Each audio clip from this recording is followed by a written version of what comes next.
finally sitting down to talk about Dr. Stone. Man, this is one of those things where I keep saying, oh, I'm going to talk about it at some point. I'll talk about it at some point. Yeah, I know. A lot of crazy stuff happening in Dr. Stone. Yeah, videos coming. Finally getting a chance to discuss it now. I'm sorry, Senku, it took this long.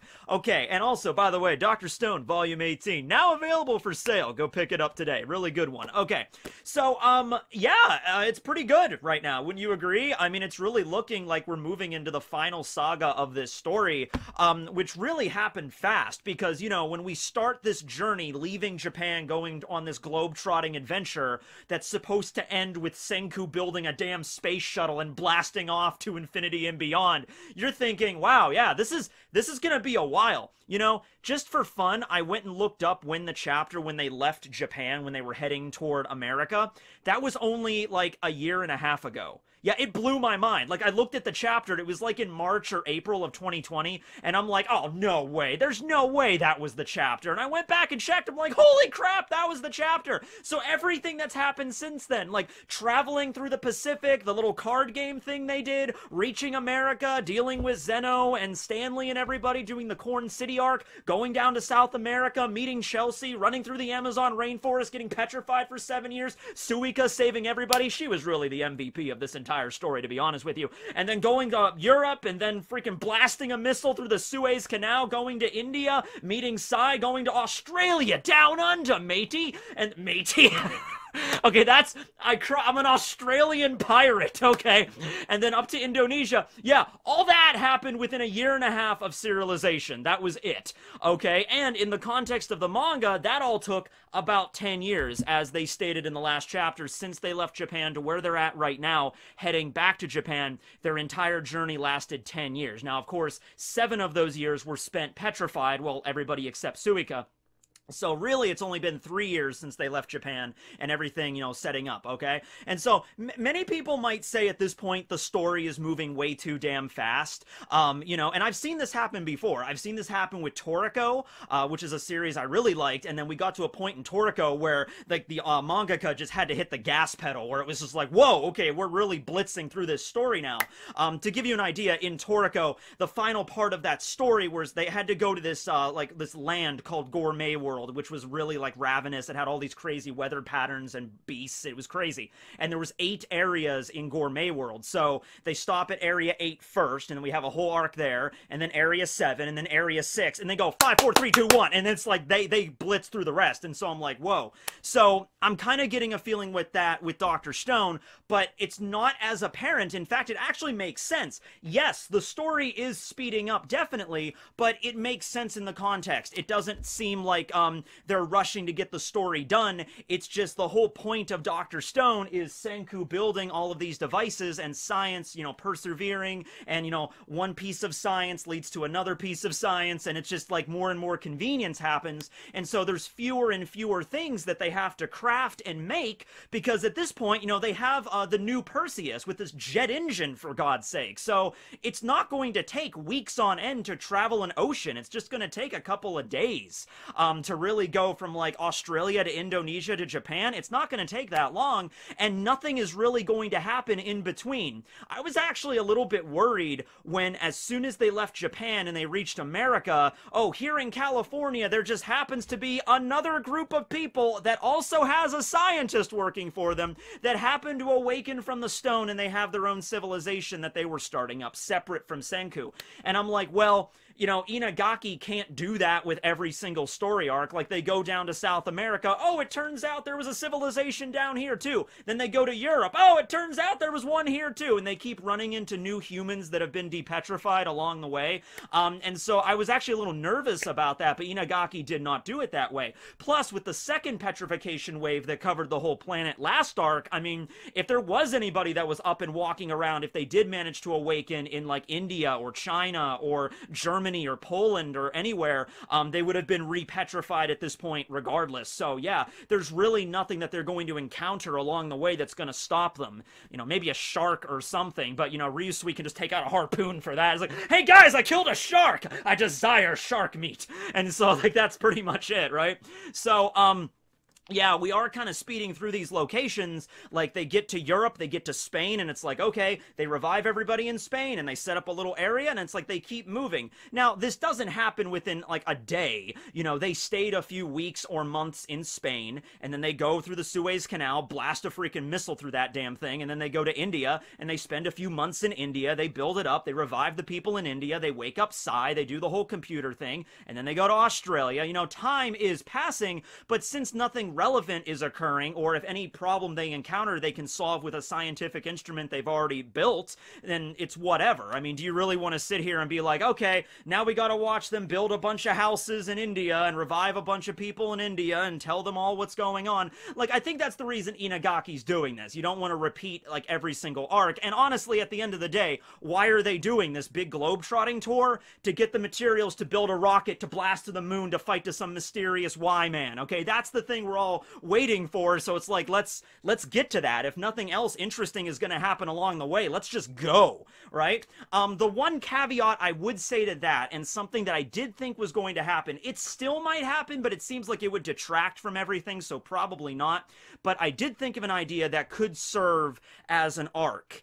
And it would basically be Senku goes to, like, let's say Spain and revives the people there, and the people there, like, bowed to him, and they were like, thank you so much for saving us, is there anything we can do for you? And of course they're like, well, we want fluorite, and so they mine the fluorite and they give it to them, and then they leave. Well, I thought, like, okay, well, what happens if the order that they established breaks down? What happens if somebody in some of the previous areas that they awoke is going to take charge, like some cruel dictator or something, right? Because they're going around the world reviving as many people as they can along the way to work in these cities to kind of repopulate the planet. Well, it only takes one person with a silver tongue that can kind of like, hey, why are we doing what that weird kid with the onion hair said? You know, we should be doing our own thing. You know, we can rule the world, you know? And they're like, I don't know, man. He's like, we could. Come on, let's do it. So maybe you could have a story with that, but, you know, some kind of like person that's taking charge and manipulating a bunch of people. I mean, we kind of already did that with Stanley and Zeno. Honestly, we kind of already did that with Ibarra back at Treasure Island. And at this point in the story, the stakes are so high, I feel like anything like that would detract from it. And, I mean, honestly, if something like that were to happen, you know, Senku and the group would, like, they could go back and they could be like, hey, knock it off, you know, whatever. Like, all right, you're the ones that has all the weapons and everything. So, I guess, I mean, there might be an arc about that. That would actually be a really interesting close to Dr. Stone.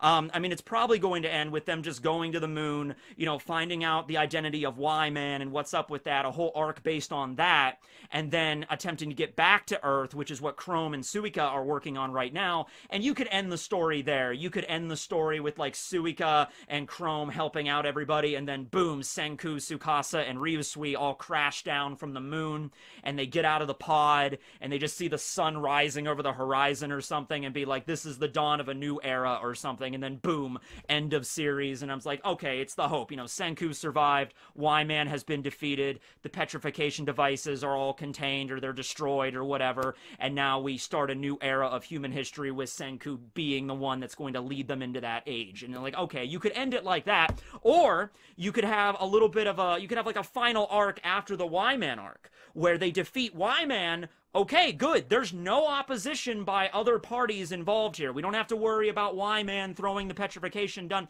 That's all done. Maybe there'll be even a thing where it's like all petrification devices lose their power or something at the end of that arc.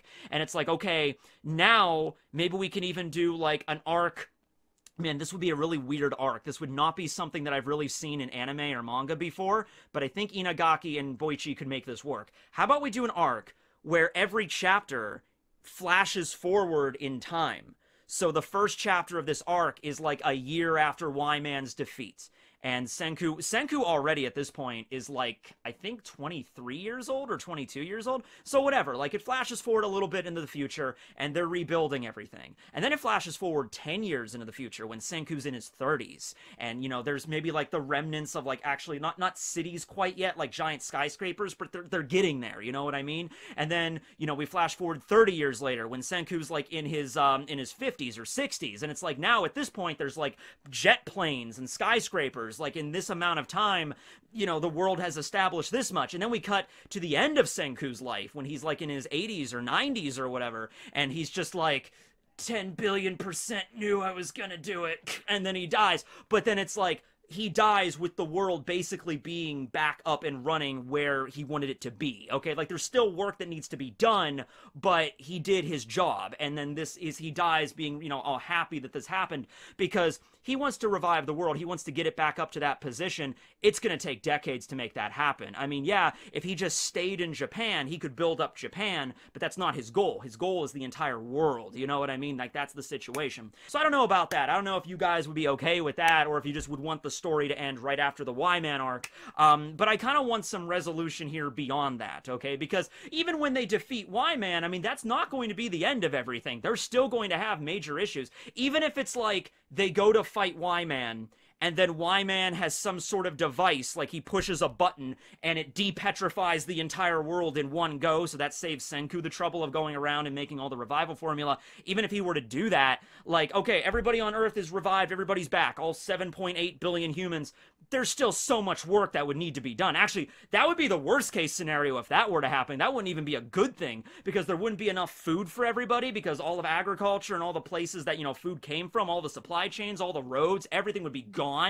Aside from like a few select places that Senku already revived, you know, like Corn City and Rubber City and everything like that. Like, so yeah, that would be horrible if that happened. You know, there's still so much to this, and we're not even quite there yet. Like, we haven't even built the rocket yet, so I'm sort of getting ahead of myself, you know what I mean? Like, they're not even back to Japan. That's probably going to happen next chapter. They're probably going to get back to Japan. They're going to have all the material. Next chapter could very well, like, they'll revive Ruri and everybody in the village, but then it'll be Senku like, all right, everybody, I know it's been a while. Some of you waited, you know, 10 years for this. Some of you waited 7. Some of you waited 3. But we're back to it. We got to build a rocket. It has to happen. And then we'll get the roadmap to, like, properly how to build the rocket, how to put all the pieces together. You know, Zeno's going to have to travel from South America with his engine and everything. And you're going to make a few trips back and forth between Corn City and all these different areas they were at to build this damn thing. So we're going to get on a whole arc about that.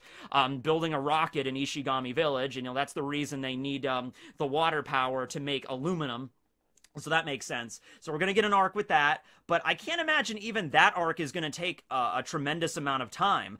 Even, I thought the computer arc was going to be a long time. The computer arc, I mean, the computer is still being worked on. It's just taking forever because it really does require so much, you know, stuff to be made to make a functional computer that they're going to need to go to the damn moon. All right, so that's kind of being worked on in the side, and it makes sense that Senku would not handle everything himself. Like, he would delegate stuff out. You know, they have radio communications, be like, hey, here's a fax, here's what you do. And Yuzuriha's like, okay. He's like, leave it to us. I'm like, all right, we're going to get back to Japan, and we're going to start setting up water plants and stuff, like hydroelectric plants, so we can build this damn thing. It's like, all right, we'll visit you guys in a month or so with the materials necessary. Like, okay, how's everything going in freaking Math City? Oh, yeah, we're doing good. Okay, Zeno, how are you doing? He's like, yeah, everything's good. The engine will be ready. It's just like everything's going to pool together. Everybody's going to join together there. We're going to have Zeno with the engine. Sai's got the computer ready to go. Senku and Kaseki, they built the actual rocket, and then they have the suits and everything, and it's like, all right, well, this is it. And it's going to be Tsukasa, Senku, and Risui, most likely,